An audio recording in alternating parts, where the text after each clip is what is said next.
Dear children, welcome you all in the online classes of Bishop Academy. In the last class, we shall discuss about the meter bridge. And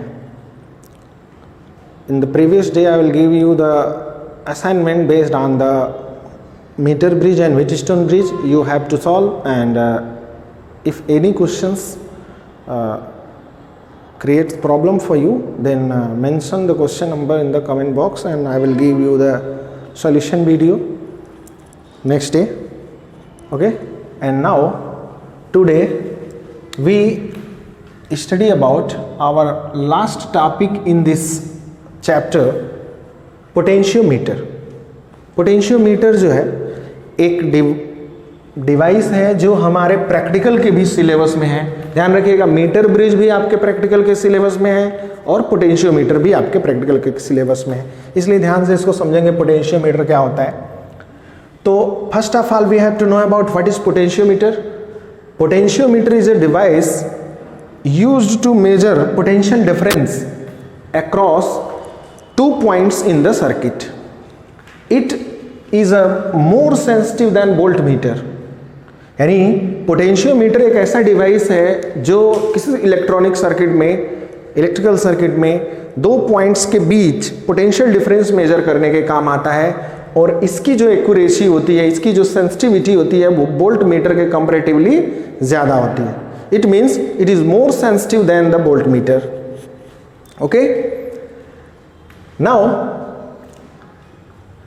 first, what is principle of the potentiometer? Potentiometer के बारे में मैंने लिखा नहीं है, आप लिख लीजिएगा लेक्चर के through. Potentiometer is a device which is used to measure the potential difference across the 2 points in the electric circuits. It is more sensitive than the voltmeter. It's okay. Bar bar question पूछा जाता है आपसे paper में कि ये volt meter से sensitive होता है या लेस सेंसिटिव होता है, तो ये ज़्यादा सेंसिटिव होता है. ठीक है, आगे हम बात करेंगे क्यों ज़्यादा सेंसिटिव होता है.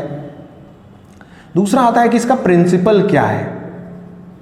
कोई भी डिवाइस आए तो पहले हम उस डिवाइस के बारे में बताते हैं, फिर उसके प्रिंसिपल के बारे में बात करते हैं. ठीक है ना.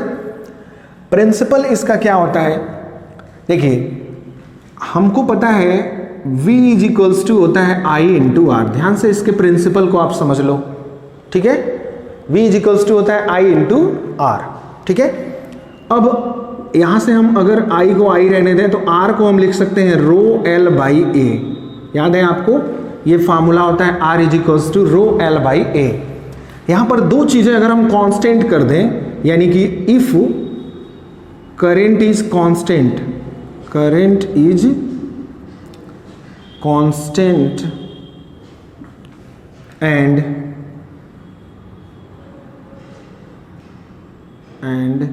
area of cross section, area of cross section, इस सबको प्रिंसिपल में लिख लेंगे आप. ठीक है ना, ये प्रिंसिपल सेगमेंट में सारा लिखा जाएगा.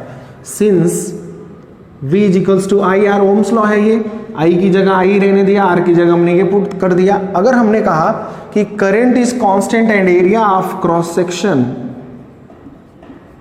Of wire is also constant, देखिए क्या होगा यहां पर. करंट कांस्टेंट है, एरिया कांस्टेंट है, और रो स्पेसिफिक रेजिस्टेंस एक मटेरियल का एक ही होता है जिसको रेजिस्टिविटी भी कहते हैं. ये तो ऑलरेडी कांस्टेंट होता है. ये भी कांस्टेंट हो गया, ये भी कांस्टेंट हो गया, ये भी कांस्टेंट हो गया.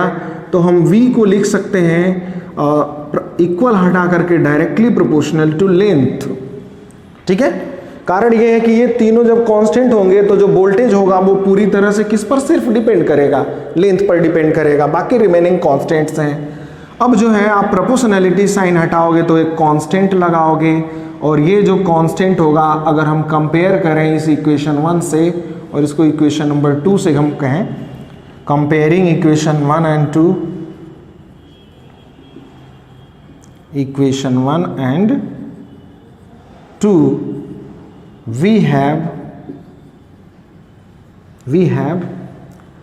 K इज इक्वल्स टू, यहां से मिल जाएगा हमें रो I अपान ए. यही नहीं तीनों कांस्टेंट थे, I, रो और A, बाकी L तो यहां पर है ही, तो K की वैल्यू यहां से मिल गया रो I अपान ए. ठीक है, रो आई अपान ए हो गया, ये के का वैल्यू हो गया हमारे पास, ठीक है। और यहाँ से हमें वोल्टेज इज इक्वल्स टू मिल गया के इंटू एल, जहाँ पर के जो है एक प्रोपोर्शनैलिटी कांस्टेंट है, वेयर के इज प्रोपोर्शनैलिटी कांस्टेंट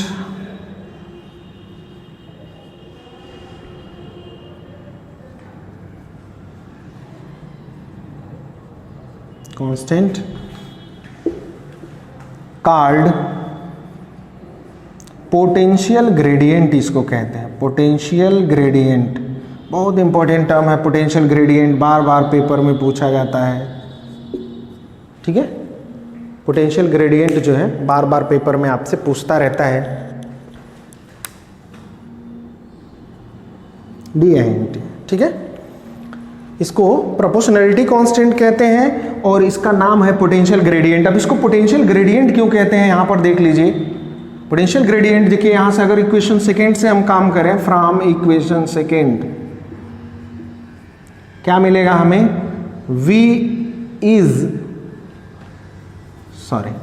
यहां से K इक्वल्स टू मिल जाएगा V अपान L। देखिए कैसे, K को सब्जेक्ट करोगे तो L इधर चला आएगा, V अपान L मिल जाएगा, K इक्वल्स टू हो जाएगा V अपान L। अब अगर इसे यहाँ से डिफाइंड करें हम पोटेंशियल ग्रेडियंट को, तो हम लिखेंगे potential difference per unit length is called potential gradient.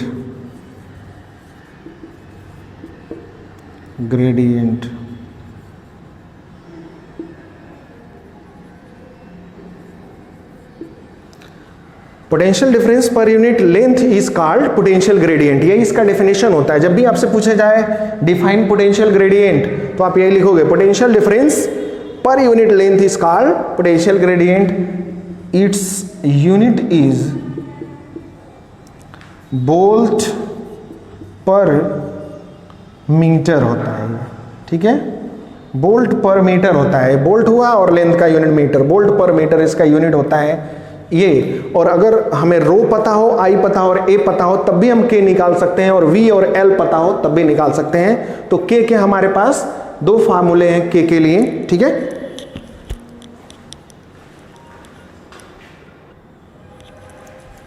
ये इसका जो है प्रिंसिपल यहां से शुरू होकर के यहां तक है, ठीक है। प्रिंसिपल एंड थ्योरी दोनों एक ही चीज है ये, ठीक है। क्या इसके पीछे थ्योरी है, देखिए यहाँ पर प्रिंसिपल यही यूज हुआ है। प्रिंसिपल अगर सिर्फ लिखने के लिए आपसे एक नंबर में पूछ दिया जाए तो बताओगे, if the current in a wire is constant and area of cross section remains constant, then potential difference across the wire is directly proportional to the length। ये आप लिखोगे, ठीक है ना। मतलब अगर यही लिखा हूं मैं, if current is constant and area of cross section of wire is also constant, then potential difference across the points is directly proportional to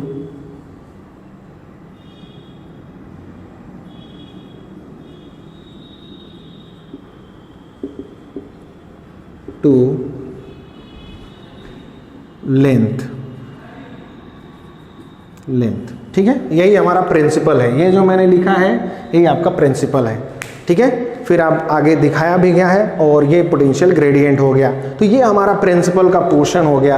अब इसको जो है आप पास करके नोट कर लेना। मैं जो है अब आगे कंस्ट्रक्शन पे चलता हूँ। प्रिंसिपल एंड थ्योरी का पार्ट फिनिश हो गया।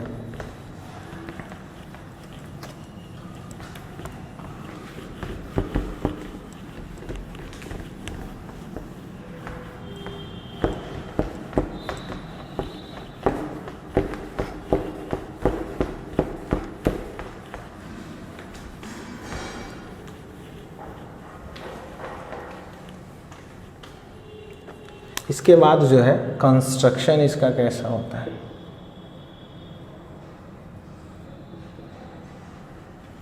देखिए कंस्ट्रक्शन इसका, यहाँ पर एक जो है कॉपर की सेमी सर्कुलर जो है डिस्क कॉपर का स्ट्रिप होता है, सेमी सर्कुलर स्ट्रिप होता है कॉपर का, जिसमें एक वायर जो है 1 मीटर का लगा होता है। ठीक है,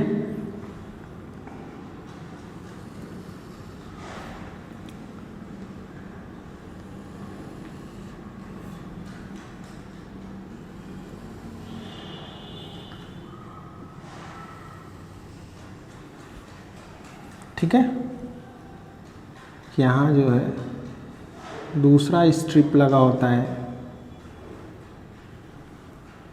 ठीक है, यहाँ तीसरा स्ट्रिप लगा होता है।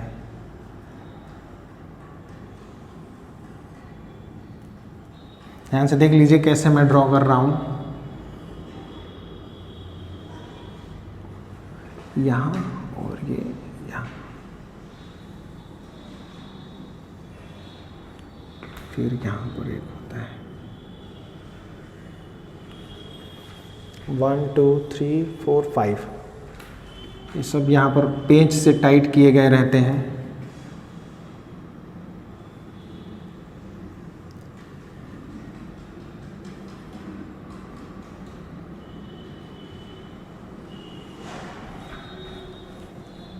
ठीक है, इस पॉइंट को नाम हम देते हैं ए और इस लास्ट वाले पॉइंट को नाम देते हैं बी। अब देखिए गया कैसे है, ये आप देख रहे हो यहाँ से शुरू हुआ है, ठीक, ये वायर ऐसे अंदर अंदर इसमें जुड़ा होता है और फिर इधर जा रहा है। ठीक है, फिर ये अंदर अंदर इससे जुड़ा होता है, यहाँ डबल हो जा रहा है ओवर राइट करने पर। ठीक है, फिर ये इधर से घूम के इधर की तरफ आता है, फिर इधर से घूम के ऐसे, यानी अगर इसको सीधा खड़ा किया जाए तो ये 5 मीटर जो है लेंथ का पूरा वायर होगा, एकदम सीधा लंबाई में। अब चूंकि 5 मीटर लंबाई में जो है प्रैक्टिकल करने के लिए हमको 5 मीटर लंबा जगह स्पेस चाहिए, तो यहाँ से वहाँ चल के जाना पड़ेगा 5 मीटर। भाई एक कदम पे तो 5 मीटर मिलेगा नहीं, लेकिन 1 मीटर दूरी एक रीजनेबल डिस्टेंस है, इसलिए एक ही वायर को जो है जिग जैग मोड़ दिया गया है। देखिए, ठीक है, ये एक ही वायर होता है पूरा 5 मीटर का, लेकिन आपके लैब में जो पोटेंशियोमीटर रखा गया है उसमें 10 मीटर लेंथ तक का है, यानी कि ऐसे ही 5 और वायर हैं उसमें, ऐसे ही आगे बढ़ता जाएगा। जैसे कि यहाँ से इधर, फिर इधर और ऐसे जिगजैग आगे बढ़ता रहेगा। 10 मीटर का आपके लेंथ का आपके लैब में रखा है, लेकिन यहाँ पर मैं आपको दिखाने के लिए बस 5 मीटर तक का जो है ज्वाइन कर रहा हूँ। ठीक है, अब जो है यहाँ ए पॉइंट से बैटरी का जो है जो ड्राइविंग सेल है ऊपर लगाते हैं, उसका जो है पॉजिटिव टर्मिनल कनेक्टेड होता है। यहाँ एमीटर भी लगा होता है करंट को मेजर करने के लिए, फिर ये जो है बैटरी लगी होती है, फिर यहाँ की लगा होता है, की के बाद रिहोस्टेट होता है, और रिहोस्टेट से ये बी से जुड़ा होता है ये। ठीक है, ये रिहोस्टेट है, ये की है आपका के, और ये EMF E है बैटरी का। ठीक है, ये हमारा इस सर्किट को ड्राइव करना शुरू कर देता है, यानी जैसे ही की को हम ऑन करेंगे इस पूरे सिस्टम में करंट फ्लो होना शुरू हो जाएगा। ठीक है, ये जो वायर यूज किए गए हैं इसका एरिया यूनिफॉर्म है, मतलब कि अभी हमने बात किया था ना कि एरिया ऑफ क्रॉस सेक्शन को कांस्टेंट रखते हैं, तो इस पूरे वायर, सभी वायर्स का एरिया ऑफ क्रॉस सेक्शन क्या होता है, कांस्टेंट होता है। अब मान लीजिए इससे हमें जो है किसी वायर के क्रॉस, रेजिस्टेंस के क्रॉस जो है EMF पता करना है, या किसी सेल का EMF पता करना है, तो जिस सेल का वोल्टेज पता करना हो, EMF पता करना हो, उस सेल का पॉजिटिव टर्मिनल ए पर कनेक्ट कर देते हैं, और निगेटिव टर्मिनल जो है एक गैल्वेनोमीटर के थ्रू एक जॉकी से कनेक्ट कर देते हैं हम। ठीक है, गैल्वेनोमीटर के थ्रू एक जॉकी से कनेक्ट कर देते हैं।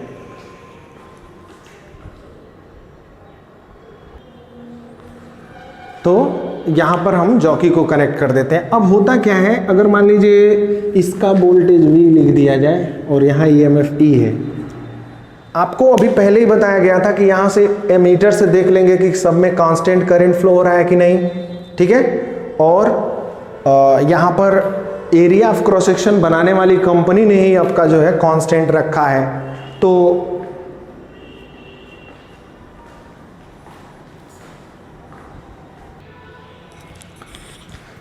चूंकि ये जो वायर आपका होता है ये मैंगनीन या कंटेस्टेंट वायर होता है जो रेजिस्टेंस ऑफर करता है कंपेयर देन कॉपर के, ज़्यादा रेजिस्टेंस ऑफर करता है ये। तो आपको यहाँ पर दिखाया गया था कि जब करंट इसमें कांस्टेंट है और इसका जो एरिया ऑफ क्रॉस सेक्शन है वो भी कांस्टेंट है और ये पूरा वायर एक ही मटेरियल का बना है, यानी आई, रो और ए तीनों कांस्टेंट है, तो वी डायरेक्टली प्रोपोर्शनल हो जाता है लेंथ के। यानी अगर आप देखोगे यहाँ पर जो एक पॉइंट तो ए है और एक ये कोई पॉइंट है, इन दोनों के बीच पोटेंशियल डिफरेंस कुछ और होगा। यहाँ से थोड़ा आगे बढ़ेंगे, जैसे जैसे लेंथ बढ़ेंगे पोटेंशियल क्या होता जाएगा, बढ़ता जाएगा। अब जो है हमने क्या किया, इसी पॉइंट से एक और सेल जोड़ दिया है और एक गैल्वेनोमीटर भी जोड़ दिया है। अब क्या है, मान लिया जाए कि ये ईएमएफ है ई है और यहां पर अगर ए पॉइंट और इस पॉइंट के बीच, इसका नाम मैं सी रख दे रहा हूं, एसी के बीच भी अगर मेजर किया जाए तो ईएमएफ ई ही है। ठीक है, ध्यान से समझो, हमने ई ईएमएफ का यहां पर सेल लगाया है। ए और पॉइंट सी के बीच, चूंकि ईएमएफ भी वोल्टेज भी होता है, वोल्टेज और ईएमएफ में कोई डिफरेंस नहीं है, दोनों का यूनिट वोल्ट है। वोल्टेज जो है लेंथ के डायरेक्टली प्रोपोर्शनल है। तो मान लिया हमने एक दौर के लिए कि ए और सी के बीच का जो पोटेंशियल डिफरेंस है वो ई के बराबर है, ईएमएफ के बराबर है, ये जो सेल है उसके। अब क्या है कि जब हम इस जॉकी को मान लीजिए यहां पर टच करेंगे, यहां टच करेंगे, तो ए और इस पॉइंट के बीच जो पोटेंशियल होगा वो कुछ और होगा। कारण ये है कि ई तो यहां से यहां तक का है, तो इन दोनों पॉइंट्स के बीच इधर से अगर देखा जाए इस रास्ते से, यहां और यहां के बीच जो पोटेंशियल डिफरेंस होगा वो ई से डिफरेंट होगा, अलग होगा। कारण ये है कि ई तो यहां तक का है। जैसे सपोज कर लें ई जो है आपका 4 वोल्ट का है, ठीक है, तो ए और सी के बीच का जो पोटेंशियल डिफरेंस है वो 4 वोल्ट है, ठीक ना। ए से सी तक के बीच का पोटेंशियल डिफरेंस 4 वोल्ट है, ठीक। तो अब जब हम यहां पे टच करेंगे तो ये 4 वोल्ट तो होगा नहीं,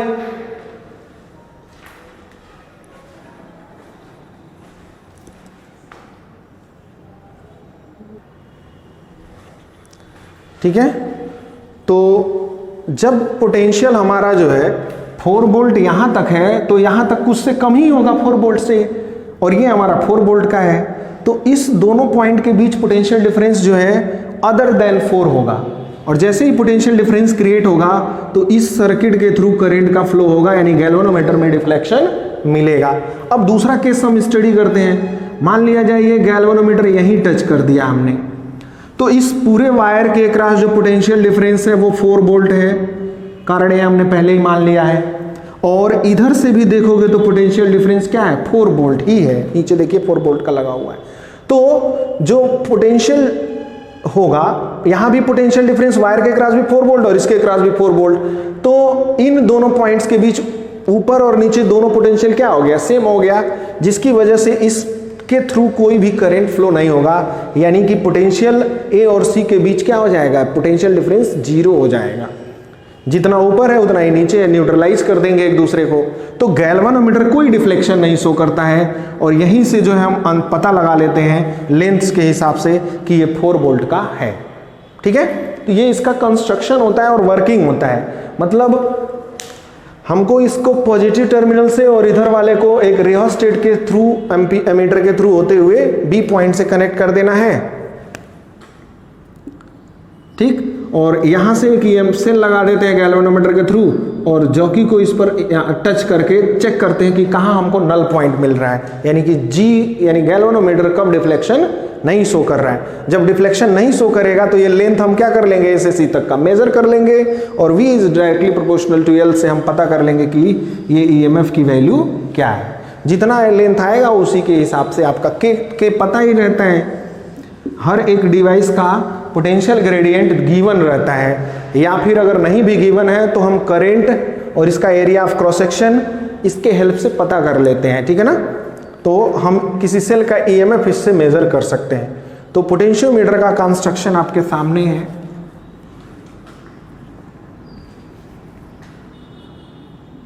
ये जॉकी है, ये हमारा सर्किट डायग्राम है पोटेंशियोमीटर का।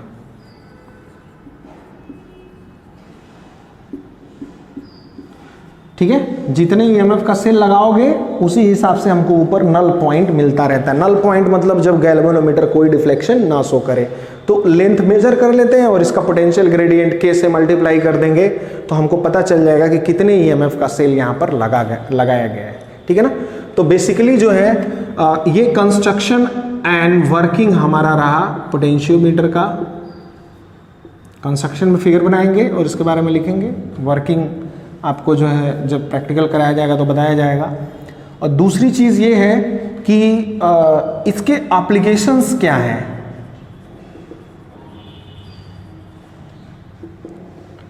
इसके जो है कुल 3 एप्लीकेशंस हैं।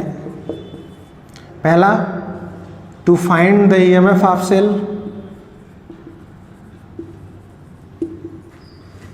EMF of cell. सेकेंड है, सेकेंड आपका है to compare the EMF of cell, two cell लिख सकते हैं, ईएमएफ ऑफ टू सेल्स। और थर्ड लिख सकते हैं to find the internal resistance of cell, to find the internal resistance of cell. 3 हैं जिसमें ये वाला हमारे सिलेबस में नहीं है, हमको ये दोनों जो है पढ़ना है। तो नेक्स्ट क्लास में जो है ईएमएफ कंपेयर करने के लिए और कैसे करेंगे, उसका सर्किट डायग्राम क्या होगा और हमें जो है इंटरनल रेजिस्टेंस कैसे पता करेंगे, इन दोनों के बारे में डिटेल स्टडी करेंगे नेक्स्ट क्लास में। So this class is over now. Thank you, have a nice day.